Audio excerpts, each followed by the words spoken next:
Sinzo okuna kuwaza ku peace. Peace yaliwo nga bangamba musumba. Peace aliwo kule yali mukuyimba. Era ni factor abadde muyimbi. Nga ali mukuyimba ne banne na biki nganze mbulira essanyu omuzibe naye nga ayimba. Ate nga oliwo abantu abalina amaaso naye nga tasobola kukola ki kuyimba. Naye nga peace ayagala okuyimba, ayagala kuyimbira Katonda we. Gwe nawulidde amawulire.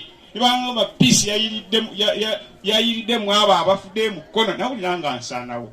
Ngamba yene mukama kiki ddala naye omuntu n'atafaayo n'atabera muna katima kagamba nti naye abaana bano bamuzibe omuntu atalaba n'osalawo okugenda okukolesa essomo kubanga ayagala kufiiriza tayinza kutegeera nti bulamu buno peace naye abadde abwagala nga ye bwakola ki bwabwagala naye asazeewo okumuzanyaawo.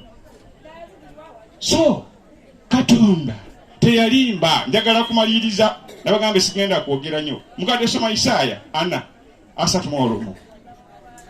Ensinko abantu bakyafaayo oba ofa abatofa tekimukwatako kikiri gy'oli naye obanga bino bijja njagala kubasaba tudde eri Mukama. Teri kirala kyetusigasizza tunoonye Katonda yekka yasobola okuyamba miseera efaana bwe biti. Soma sebo Isaaya 4.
Bwe kikyojjukira ku peace?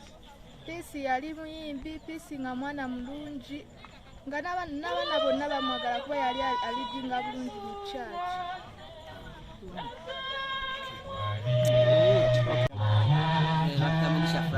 Yogerako nnyo. Bampita Mugisha Frank. Okufa kw'abanna okwogerako ki? Okufa kw'abannange naffe byatwewuunyisa naye netuddamu tukyatanya abantu bajja ne batubudabuda mpolampola netubeera abasigalawo tetukyatya kubanga ebintu bibaawo naye ate bibaawo tulina okulima era ekyo twekwata mukama Katonda yaba abeera naffe. Ki kyoyogera ku peace kyobadde kyosobola omujjukirako? Peace twasomako naye. Peace abadde kwaya memba wa chachi yaffe yabadde atuyimbira sande buli nga tusaba. Nolwekyo tuyinza mwerabira Salaama yonna.